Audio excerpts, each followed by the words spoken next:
Hello and welcome to this week's edition of the program.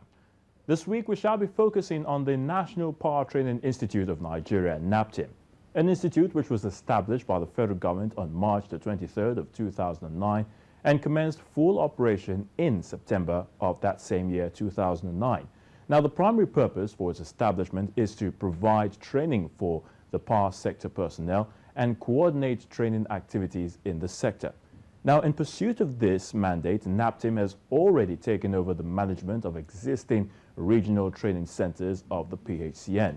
Now, recently this year, NAPTIM also stepped up power training technology with the installation and inauguration of electric power system simulator and mechanical training workshop in the NAPTIM Regional Training Center in Ijora, Lagos State. However, we ask, is that all that has been undertaken by the institute? What other remarkable things have been going on within the year, or better still, the last quarter of the year, in terms of capacity building, completion of its permanent site, contributions from the government to the institute via the SHOPI program, and the NAPTIM Graduate Skill Development Program, that's the NGSDP. Our guest, Engineer Ruben Okeke, the Director General of NAPTIM, speaks to us on recent happenings and, of course, the institute's challenges as it affects the power sector transformation drive of the federal government. I'm Ayatunde Balogun, and you're welcome to Question Time. All right, let's start off this way. Looking at NAPTIM, what can you tell us? Give us a picture of what's been going on within the institute. Thank you, Ayo. We're about starting our national power training, NAPTIM Graduate Skill Development Program, NGSDP, and they've been with us now. About 243 of them have been with us, trying to acquire skill to pursue their career in the power sector. About 243 of these fresh graduates who have completed their NYSC have been with us. We have taken them through both distribution, transmission, and generation, different sets. Those mechanicals more in power station, and electricals and electronics more in transmission and distribution. Because, like you know, a lot of NIPP projects are being commissioned, and we do not have engineers to man them.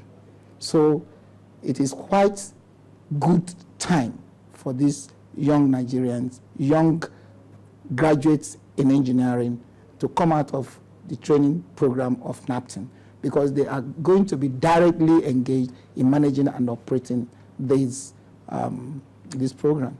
We are as well preparing to conduct interview to recruit instructors.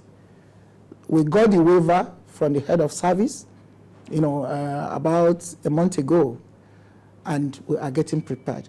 All this, because there is no other place where you can go to get this skill, NAPTIM is focusing and is actually saddled with this arrangement. I don't want us to lose sight of the regional training centers. What's new, going into these regional centers that we have, scattered around the country? What's the latest development? In all other regional training centers, we are still fortifying them to ensure that we still carry out trainings in those places. In fact, our flagships on some of them, like in Kainji and Ijora, where these are the two oldest ones, and these are where we have been investing since 2009 to bring up, the level of training that we have there. In few weeks, the minister will be going to commission, a renewable energy demonstration plant, a solar energy demonstration plant, and windmill and hybrid that will give continuously 22 kilowatts, but it is for teaching and learning. That is going to be done in Kainji, And if you go to Ijora, after you left us, it's one of the things we achieved. 1st of February, we have commissioned one of the best simulator in Ijora. Last year, we did that of Kainji, Electrical Engineering Training Laboratory, which is being expanded now to include SCADA and smart grid training. We are as well trying to beef up are training aids in in Kanu and Oji. All these are within the budget of 2013, and if the releases go on the way we expect, then we should be able to accomplish more of all the things we plan for our regional training centers. But our main campus, which is where we are targeting, is first of all, it's where we want to be delivering specialist and world-class training. We're going to have world-class training aids. It's going to be available not only for Nigerians, but for the west coast of Africa and as well as the whole Africa. By the time it's fully developed, I don't think even the one you have, the megawatt center you have in South Africa will not meet it. And we are hoping that at least by end of 2014, because if the government is going from 4,500 megawatts to 40,000 megawatts by 2020, I will know it's not going to stop there. Then you need a robust arrangement to make sure that the manpower that will handle, manage, and operate these infrastructure when they are commissioned, gets the best. And not only that, the power sector has been deregulated. So you mean the Ministry of Power also has an internship program? Is that what you're saying? Well, it's not going to be exclusive for us. That's why we need competition. Some other people, even the people coming into power sector now, can decide to start training for themselves, But then what we are trying to do is that federal government has the will, has the power and capacity to develop napkin, and napkin is the only one that can generically look after everybody.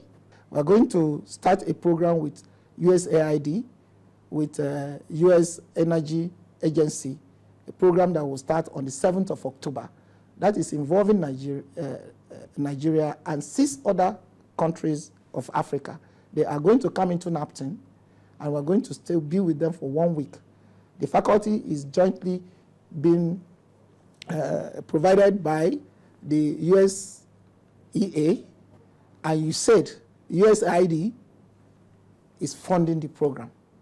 So when they come, they are going to see what we have on ground, and they will go back to their countries, and they will propagate us, and that will enable us to at least showcase Nigeria that if you are looking for where you are going to obtain training or skill, acquire skill, that you can come to Nigeria. And therefore, Nigerian government, what they are doing now, I will encourage and plead that they will continue to do it and even put more money. Tell us what actually has been the contributions, of the federal government to the SURE-P program. I know you've made mention of some of the things that the federal government has been doing in assistance, even though we know there's been appeals that they can actually do more. But let's narrow it down to the SURE-P. What contributions have they done? They have not made any contribution at all. You see, what we have been talking with them in the past 4 months, they've been coming here, is to see how they are going to support some engineers to come for training. They have as well indicated that they're going to take one of our projects, the one in Oji, and build this communication center and electrical engineering training laboratory in Oji. They have indicated that their intention. Not officially, I've not seen anything in writing, but they have sent, their representatives to come and have series of meetings with us on it. Now, SURE-P has not made any significant contribution towards the development of manpower in the power sector. But I feel, that if there is anywhere SURE-P is to intervene, is in the power sector and is in development of the youths. Because what they are doing, the graduate skill internship that Minister of Finance, which I spoke before, is doing, is not extended to power. I don't think there is anybody, I think they have done about 2,000 now. There is nobody for power. And if we are saying that power is going to take its appropriate position and the bedrock or the foundation for development, then that is where SURE-P should turn its intervention to. The Federal Ministry of Power wants to start that on their own. You mean an internship program? At the internship program, specifically for power, both for artisans, for technicians, and for engineers. But we will have a more effect and reach more people, more youths, if Shopee come in to assist in this very particular direction. Because I can't see, if you come to power now, people who are in the power sector now, they've aged. It's true. Look around you, even now where you live, and those that come, and the people that come to repair faults within your locality, those that carry ladder, they have not been trained. The old ones among them will just sit down and ask the young people to go up, and they will kill themselves. That we have tried as much as possible to reduce, because we encourage, when we are getting money from what we call MITO, from market operator, we're able to train as much, over 5,000 people. And the result is there. So Shopee should actually come into power sector to develop the youths and provide them. I'm talking about 17,000 youths that will be required to support 40,000 megawatts. 17,000 youths. Okay.